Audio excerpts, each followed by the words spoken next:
Listen, we just finished our interview with Alissa Burgo. Mm-hmm. One of the reasons that I am so glad we did this was not only because she's such a fun, lovely person, and I really enjoy spending time with her, but her story is a story that really should give hope to everybody out there that, like, it doesn't matter where you start. Mm-hmm. We all have this capacity. We have this I don't know what the word I'm thinking of. Potential. Yes. Yeah, this potential out there to do really big things. That's right. That's right. But what makes Alissa so cool is she kind of took control of her own destiny, I feel like. And when you talk to her, she is so young, but you forget that you're talking to someone that's young because she has an old head on her shoulders. You know what I mean? And it's like, I don't know, she's kind of the best of both worlds. I think she has like an old school work ethic, but has a very like self-aware, savvy outlook. And honestly, I'm going to say that I think her work ethic is, I mean, it shows, and it's gotten her the opportunity to create a new role inside the organization. So Alissa is the customer retention specialist, a role that was created a year ago, and she came from being a service B2C agent. That's right. Now she's creating her own role and potentially her own department at some point in time. If you're a Toyota store, you know what TLE is, and that was a major focus of our company. How do we focus on TLE and make sure that we're making Toyota happy and retaining our customers?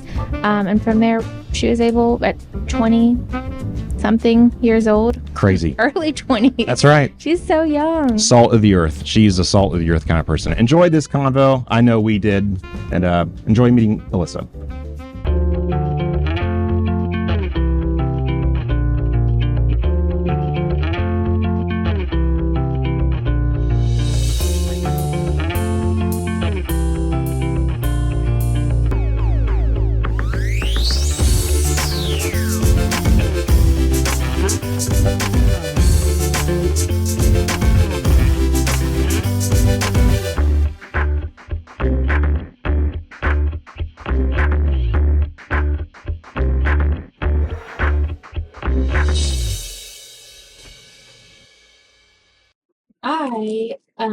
I want to give you guys a little pop quiz about the upcoming Super Bowl.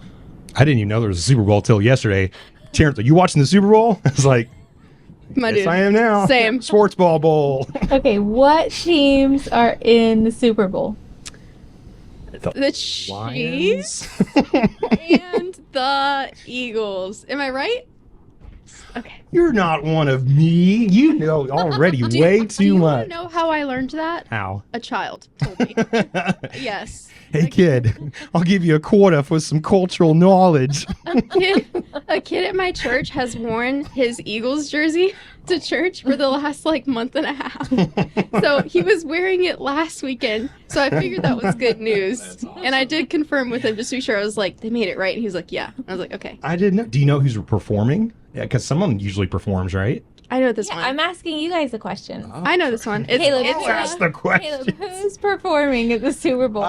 Because I know all the answers. Wait. He did tell me, but I forgot.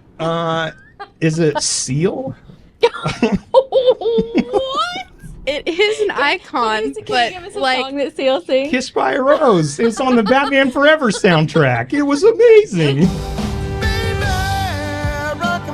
To a kiss from a lime on the bay.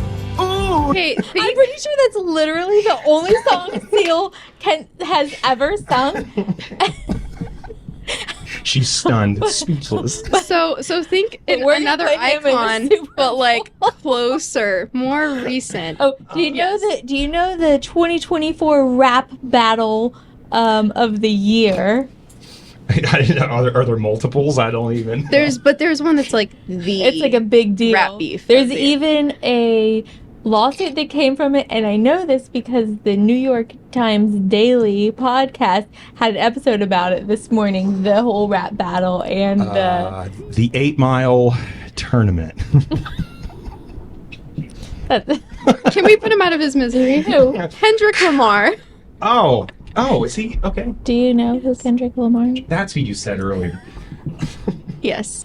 When you watch the game on Sunday, really just pay attention to the best commercial. Yeah, that's my goal. Yeah, we're there for the ads and the food purely. Okay, best. Yeah. What's your favorite Super Bowl appetizer, finger food, Wings.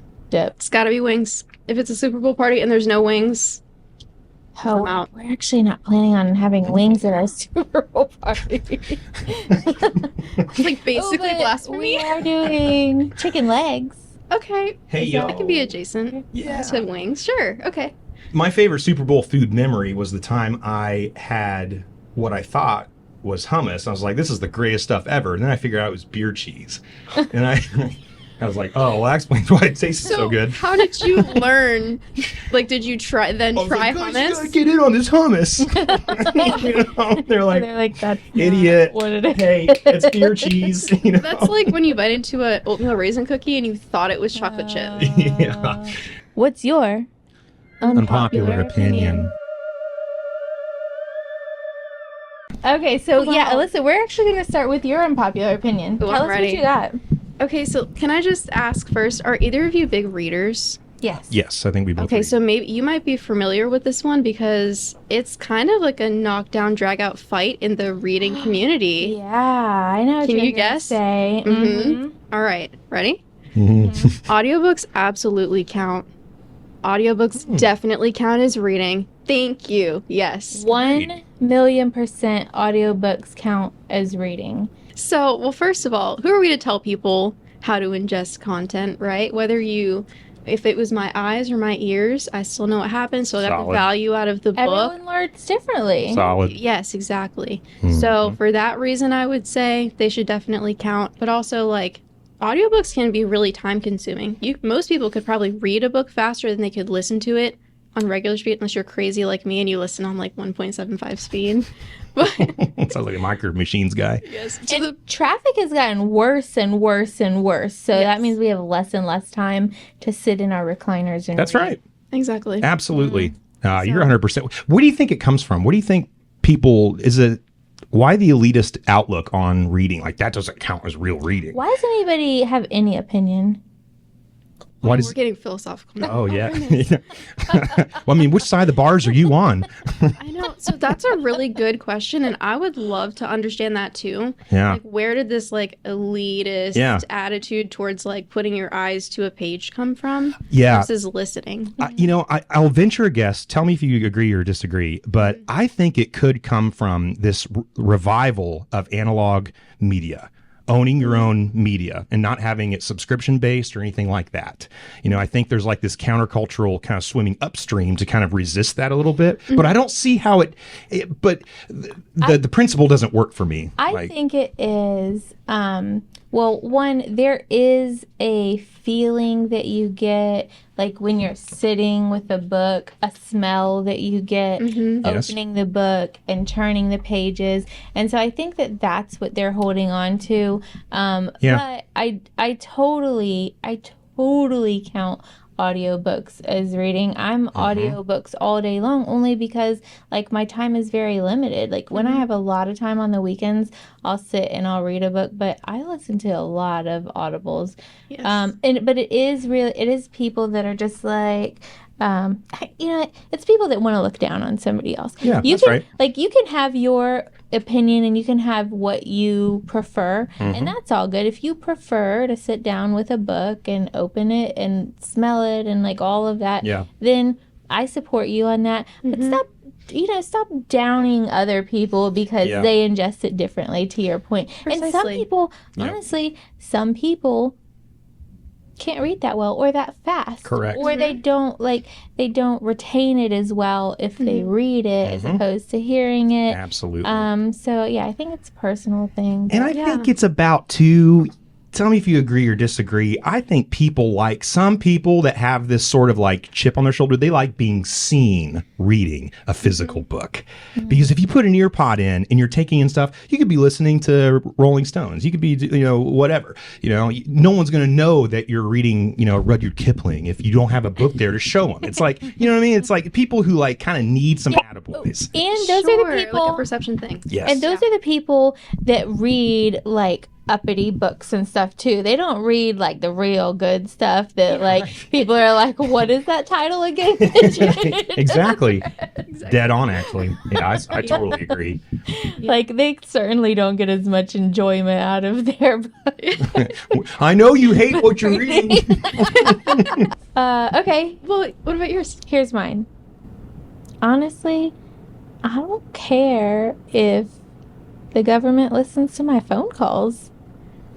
I've had that thought occur to me so many times. Like, what do I have to hide? I'm a little weird, maybe, but like, I heard somebody. There's this video. These little reels. There's these reels that I watch.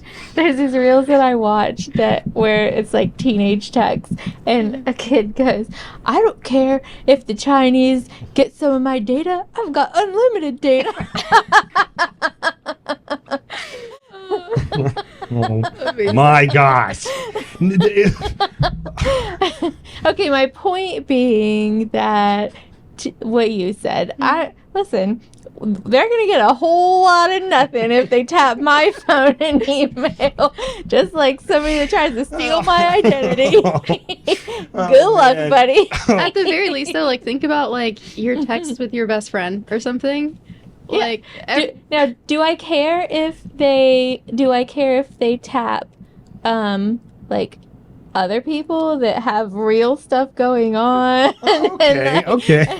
you have real stuff going on, Faith. Like, do I care if they tap like security officers and stuff like that? I'm tracking. Like, yeah, I'm okay with that, but I'm I tracking. could tap mine all day long. So- They're not Free getting anything entertainment. from me. So she's legit. I actually respect this view now a lot more than I did like 10 seconds ago, because you're looking at all the stuff like you're texting about, and you're just like, what are they gonna learn? Like, whether like Captain Kangaroo that week? Like, You know what would be interesting?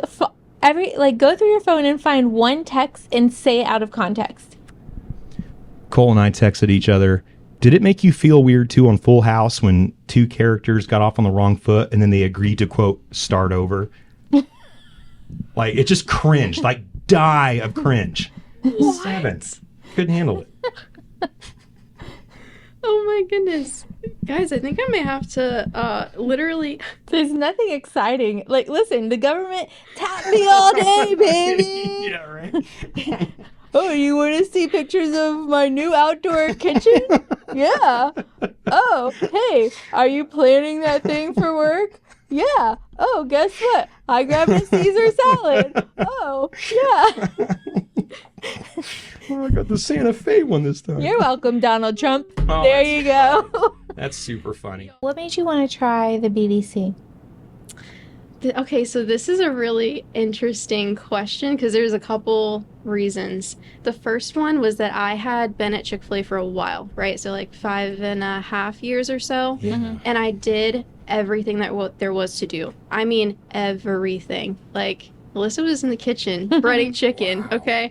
I was up front doing all the customer-facing stuff.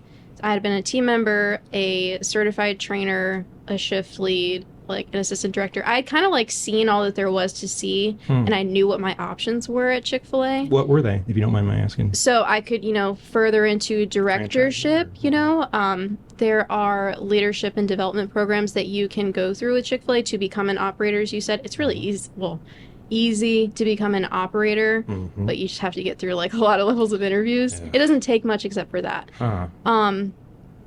But so I knew that there was that route. I could go work for Chick-fil-A corporate if that's what I wanted to do. There's like a lot that you can do with that.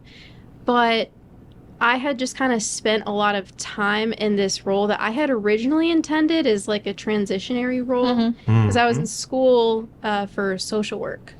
So Okay, yeah. so I had just kind of, some people might say that they feel like they accidentally start to excel at their job, which I hadn't had the intention for that, but really like my underlying intention in everything I do is just to like do a good job. And then of course there's things that come with that. Yeah. So I had started to like excel at Chick-fil-A, and I had kind of got the lay of the land, and the more that I thought about it and prayed about it, and this was a really hard decision for me because Chick-fil-A was my comfort zone. I was really good at my job. I was like, I don't really want to continue to be comfortable.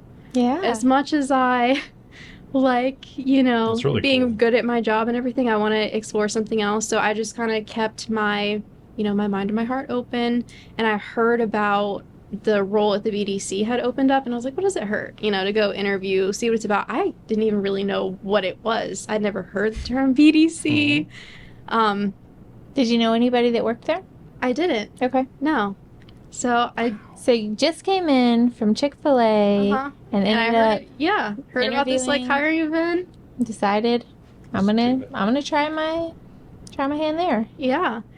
So a couple years later, how'd you get approached For for the new Oh. opportunity? Yes. So, well, the first thing was that my director knew that I was wanting to grow. Like, we had some conversations. Like, she knew Who initiated That- those conversations? me.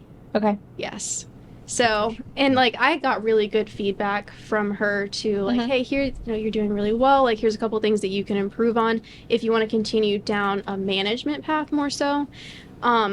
So when this new role came up, of course, like my name came forward because of that. Yeah. Mhm. And to my understanding, the way that the origin story of the customer retention lore. specialist role, yes, the lore, this is the lore, is that, we have these customer retention metrics that are super important. They're kind of like our barometer for how good Sure. we are at Keeping- gaining and maintaining customer relationships.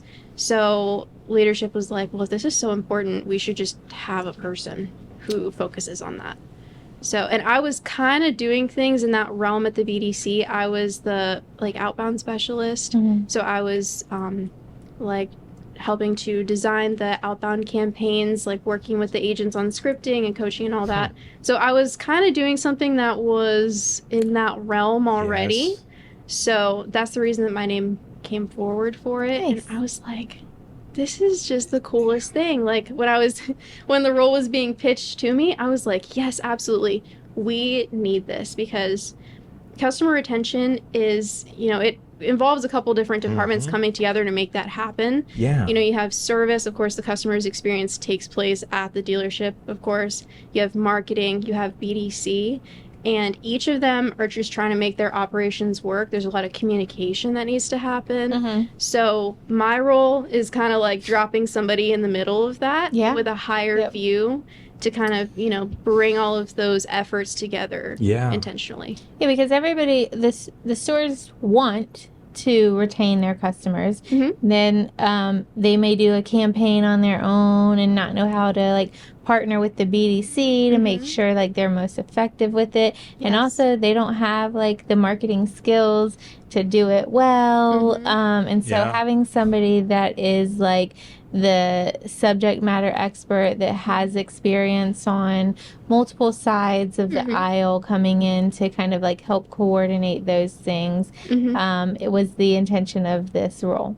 Absolutely. And so they came to you and they were like, Alissa, we want to create a new role, Mhm. which I've had the opportunity to do as well. And it's not easy, right? Mm. It's not easy. If I had to So- sum it up into a word, I would probably say humbling.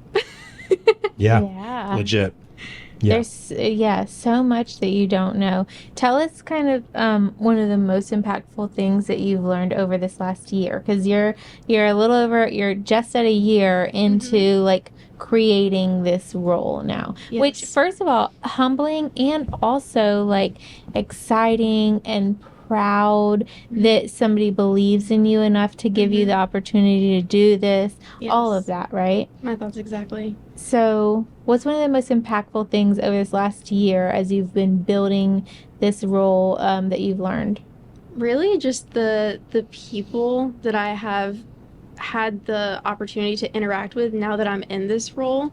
I feel like it's opened up a whole world for me, really, to be in this position and get to work with the people that I do. We have some amazing, super smart, super knowledgeable leaders Yeah. that have all been really kind to me.